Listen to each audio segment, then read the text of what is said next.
Hello, everybody, and welcome to a brand new episode of the Kistler O'Brien Podcast. Thank you all for tuning in for a new month and a new episode here. I'm Tyler Trumbauer with Kistler O'Brien Fire Protection, and we have a very special guest joining us, an individual who is going to be able to speak about fire and life safety from various different viewpoints with the different positions that he holds. And we are honored to be joined today by the coroner of Lehigh County and also an assistant fire chief for the Neffs Volunteer Fire Company, Eric Minnich, joining us here for this month's episode of the Kistler O'Brien Podcast. Eric, thank you so much for your time today. We really appreciate it. Good afternoon, Tyler. Thanks for having me. Appreciate it once again, sir. And as I mentioned there in the intro, your perspective on fire and life safety is so unique for the point that you see it from a perspective of a coroner, someone that has to come to a scene in an unfortunate series of events, and then also someone that's responding on the front lines. You've been in this industry for years. So that's really why I think you have that unique perspective. And on this podcast, we often talk about both fire and life safety precautions and tips and things like that. So let's dive right in here. What, we said you're currently the fire chief. What else have you done in this industry throughout your career? Now you're in this assistant chief role for the fire company, in addition to the coroner role we just described. What else have you done in this area in your industries, in your career? I've been with the fire company for 30 years. I volunteered at Neffs since I was a junior firefighter, started when I was 14 years old. So I'm going into my 30th year. Prior to working at the coroner's office, I was a paramedic. So I worked in the public safety realm kind of my entire career. Within the fire company, one of the major roles I do is coordinate all our fire prevention. So that's, specifically for the schools, elementary schools in North Whitehall Township, as well as any of the daycares or preschools that we have in our fire district as well. We've also gone as far as doing some adult fire safety for older adults at one of our local churches.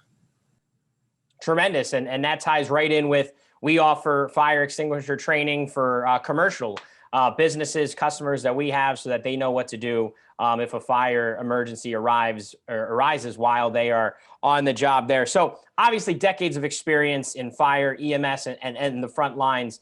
What about now in your role as the coroner for Lehigh County? How has that job and being in that role helped you, if even possible, having an even better understanding of life safety? It has a tremendous role. Just as with the fire service, it's not enough to be just responsive to the emergency or to the situation. It's important to work to find ways to prevent things from happening. So while the coroner's office, investigates that, and I've been here since 2006. So I became the coroner in 2019. It's not just going and investigating a death, it's working with other agencies, public health, the hospitals, other groups to prevent unnecessary deaths. We sit on several different committees: opioid death prevention, suicide prevention, child death, awareness, elder abuse. So there's lots of different things that we work in. The coroner's office, while, you think of CSI and that type of stuff, we really are a bigger part of the greater public health team. It's a great point. And what motivated you younger in your life? Obviously, you were a junior firefighter, so you had interest very early on. But what motivated you to pursue both the firefighter role and in a volunteer role, and then also joining the coroner's office and ascending to the role of coroner now? Getting started in the fire service, I'd probably have to put that back to Johnny and Roy from Emergency. Those were, as a young guy, you watch that and you think, oh my gosh, it's really great. And I think a lot of people my age and older maybe had some motivation from, the old Emergency TV show. As far as the coroner's office, I enjoyed being a paramedic, and I still did that part-time for a little bit while I was here. But it was a different way of serving the community. I think that's what got me involved. I think that's what gets all of us in public safety or, the public service involved. You want to serve your community, and, sometimes, you can find a way to do it that's maybe a little different.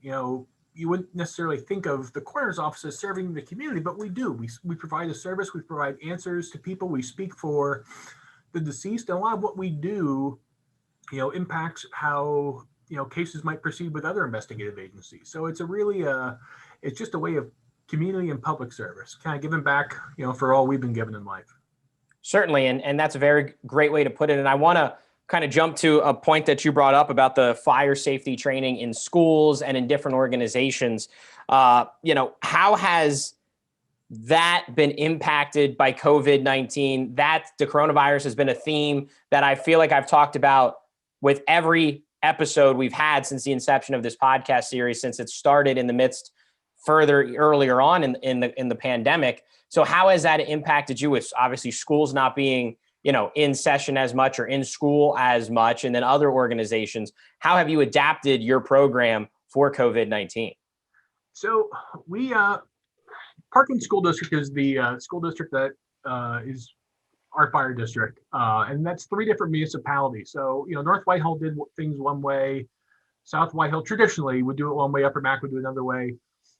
We all got together and said, hey, look, there's going to be an issue. We won't be able to go into the schools. There's just no way we can do that. We can't do this proper social distancing. We can't do the normal programs.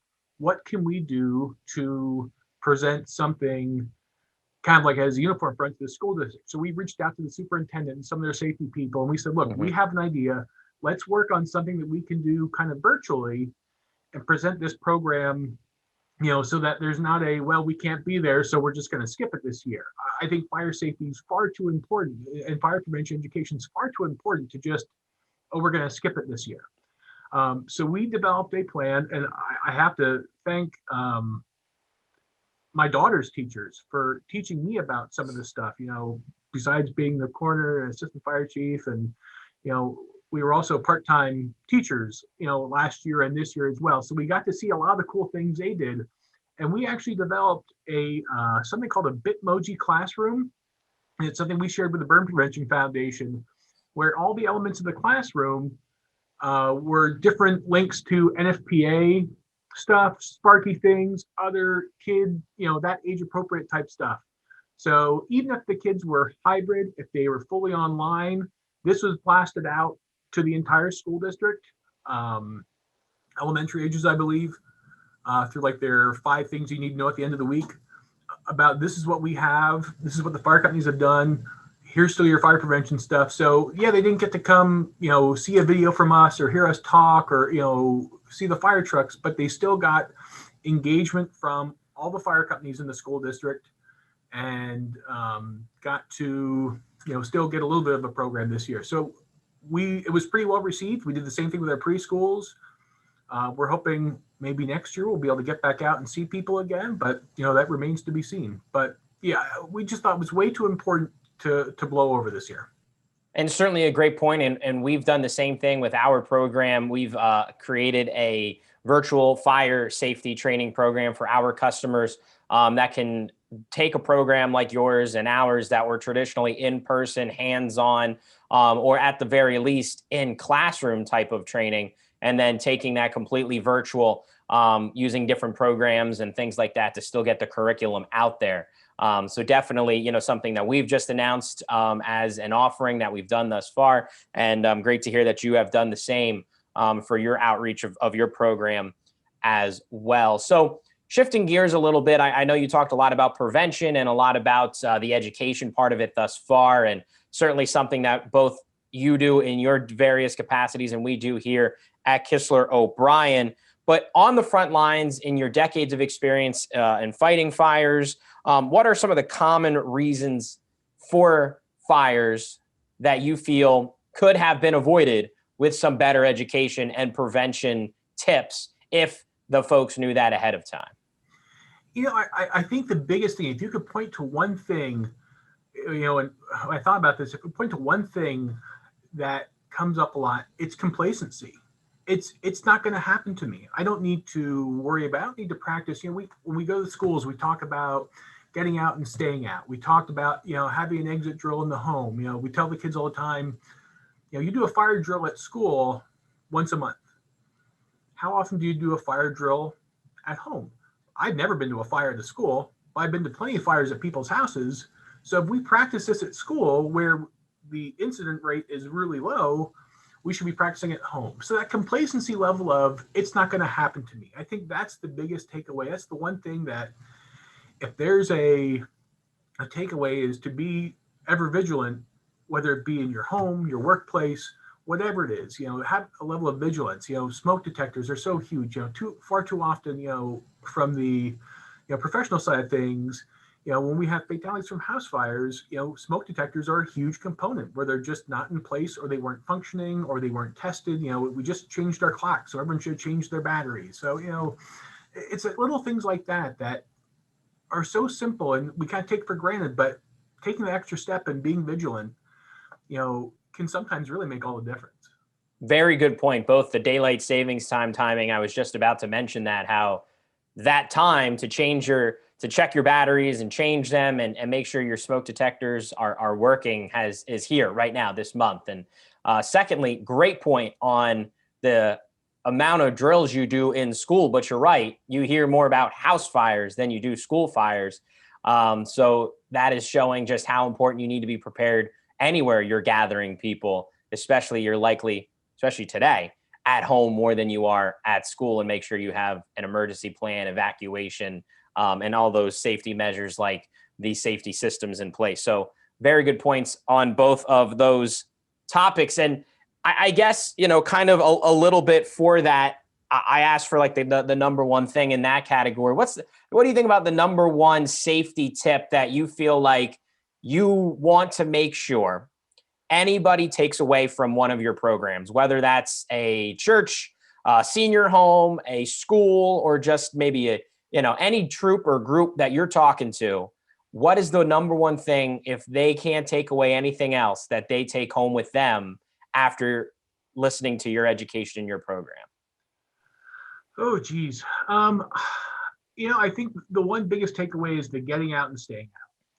Far too often we see, terribly tragic results where people are out and they go back in for pets or something like that. And while they're a valued member of your house, once you're out, things, the synthetics and things in the home, and things can change so rapidly. A fire spreads so much quicker than it did, 20 years ago, 30 years ago, that those conditions can be so ever changing that, once you get out of the house, you need to stay out. Going back in is just a recipe for disaster. Certainly. And kind of branching off of that a bit, I feel like a lot of the deaths from house fires, folks may think that, it was explicitly from a flame that maybe someone came in contact with or a burn. But I'm sure you have more data than my assumption. It has probably do more with the smoke, which people may not realize when they're going back in to try to save somebody or something. 100%. I mean, the smoke is really, what gets, smoke in the superheated air. I mean, that's so lethal. I mean, that's why smoke detectors are just so terribly important. I mean, almost of the recent memory house fires that we've had with fatalities, I think there's almost some level of consistency that there was no working smoke detector. Mm-hmm.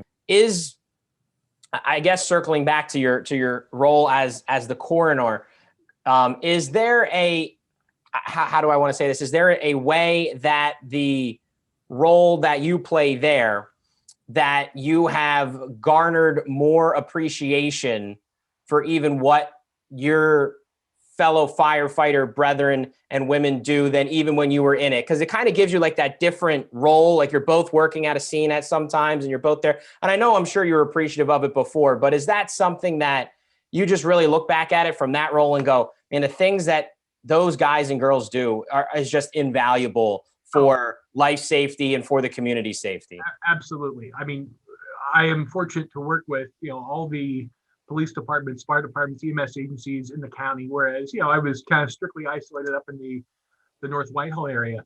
So working with all of them and just seeing the tremendous capability, whether it be, from the career departments in Allentown and Bethlehem to all the volunteers. I mean, Lehigh County is truly blessed with some of the most amazing first responders, in the country, hands down.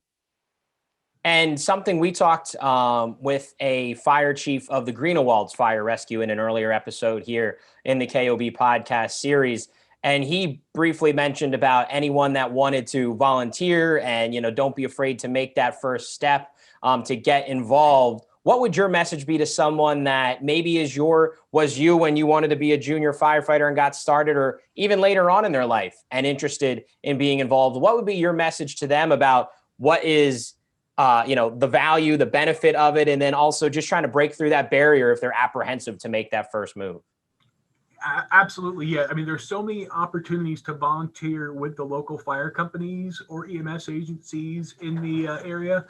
And you know what? It doesn't always have to be, maybe you don't want to go rushing into a burning building. Maybe you don't want to, cut somebody out of a car, but maybe you have some financial prowess and you can help them with fundraising or, that type of stuff. Maybe you have some marketing background. You can help maybe with soliciting of members or donations, that kind of stuff. There's so many opportunities to serve, the local fire companies, which do a tremendous job. And, unfortunately have had a lot of their fundraising restricted due to COVID-19 and the pandemic. I mean, even if you aren't ready to volunteer, look around online. I'll put a shameless plug in for Neffs Fire Company. We're doing some online raffle stuff. I know, Greenwell's has done a bunch. There's been a bunch of places that have done this, so check out their Facebook page. If you're looking to find out more about a fire company, most of them have a Facebook page or a website. Go check it out. They're usually there once a week for training. Stop by, and dip your toe and see,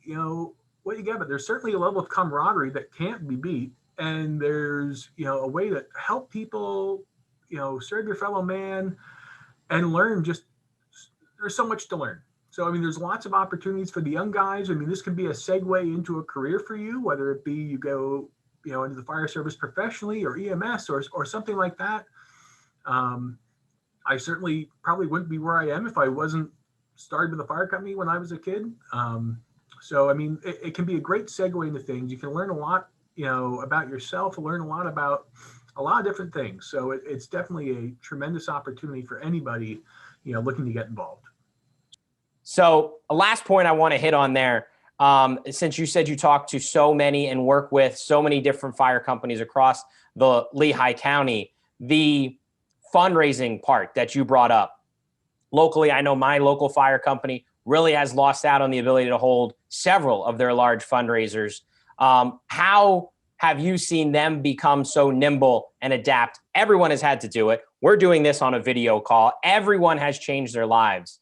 How have you seen the fire companies that try to do the most they can with sometimes limited budgets to now lose big revenue streams with the fundraising, still be able to do what they do, serve their communities and protect them?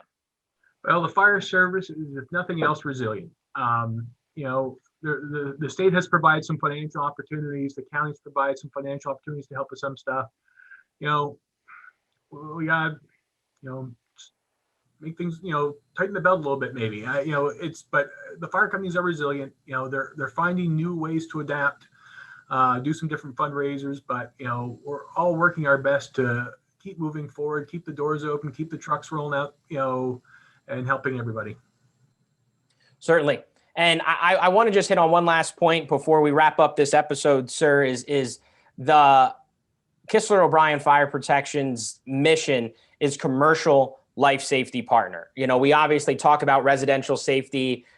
We want to educate folks to be safe in the workplace. And then that also hopefully will transfer to them having that safety knowledge when they're at home as well. In your years of service in the life and fire safety industry, what have you noticed, if anything, are different points of emphasis for fire safety and life safety in the workplace than comparative to when someone is home? Maybe some parallels to when they're in schools. We're just talking about bigger buildings with more variables and larger gatherings. Is there any different type of variable or message that you have kind of seen over the years pertaining more to commercial life and fire safety than that of the residential? Well, I think it's some of the same thing. That it's a level of complacency. Your workplace is somewhere you're used to. You don't think about that type of stuff. I think for any business, any organization, you need to have a plan for, if something happens, how do we get everybody out of here? How do we continue? So I mean, a fire at a business can be, completely devastating, especially when it comes to a continuity of operations. So you need to have a plan, no matter where you are, whether it be at home, work, wherever. You need to have a plan. Certainly. And this is a great opportunity to say that, Kistler O'Brien Fire Protection can help you make that plan and be your life safety partner. And if you don't believe us, believe Eric. I mean, who else would you want to believe in this scenario? Man with many years of experience, currently the assistant fire chief for the Neffs Fire Company and the coroner of Lehigh County. And of course, you folks can check us out at kobfire.com for all your commercial fire protection needs. Eric, great insight today. Good answers. Thank you so much for your time today and giving us your knowledge from years in the industry. Thank you for your service, both as the coroner and what you continue to do up in North Whitehall with the Neffs Fire Company. We appreciate it. Thank you, Tyler. Thanks once again for your time. And thank you to our audience for tuning in for this month's episode of the KOB Podcast. Big announcement if you didn't see on social media, in addition to being available on the KOB YouTube page, we also are now available audio only wherever you get your podcasts, Apple, Spotify, Google Podcast, other major platforms. We are there. Just search us, KOB Podcast. And of course, if you do check us out on YouTube for the video version of this, be sure to subscribe and give us a like on this video. So that'll do it for us for this episode. We thank you all once again for tuning in. If you missed any of our previous KOB podcast episodes, be sure to check them all out online, YouTube, Apple, Spotify, or Google Podcasts. We'll talk to you next time for Kistler O'Brien Fire Protection. I'm Tyler Trumbauer. We'll talk to you next time.